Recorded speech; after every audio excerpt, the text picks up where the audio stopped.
Eurosceptic Tory MPs have warned they could vote against any EU trade deal which infringes on Britain's sovereignty, even if it's recommended by Boris Johnson. According to reports, the government is currently attempting to negotiate a new trade deal with Brussels.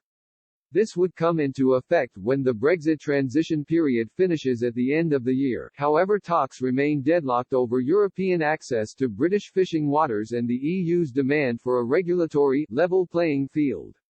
Speaking to The Telegraph, a source close to the European Research Group, ERG, a Eurosceptic group of Tory backbenchers, delivered a warning to Mr. Johnson. They said ERG members could vote against the trade deal in the House of Commons unless their red lines are respected. The source commented, "For Brexiteers, the overwhelmingly important issue is UK sovereignty. If that is not preserved in the final agreement, I have no doubt we will vote against the treaty in whatever vote is called."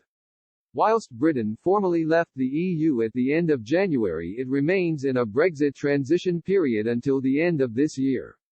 During the time, the UK retains membership of the European single market, but must continue paying into the EU budget and implementing Brussels legislation. If no new deal is agreed, Britain and the EU will trade on World Trade Organization (WTO) terms, with tariffs on many products. A second ERG figure also warned the group could vote against any trade deal Mr. Johnson agrees with the EU. They said, "Our side has made it clear we trust the PM on his red lines like sovereignty etc. Nevertheless, as a research group, we will read it before deciding.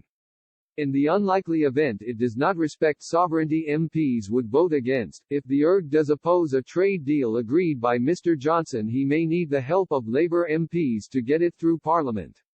Sir Keir Starmer has previously indicated he is keen for a new trade agreement to be reached.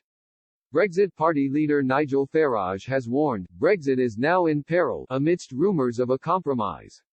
Earlier this month he announced his faction will be rebranded as the Reform Party, and will campaign against coronavirus lockdowns and any concessions of sovereignty to Brussels.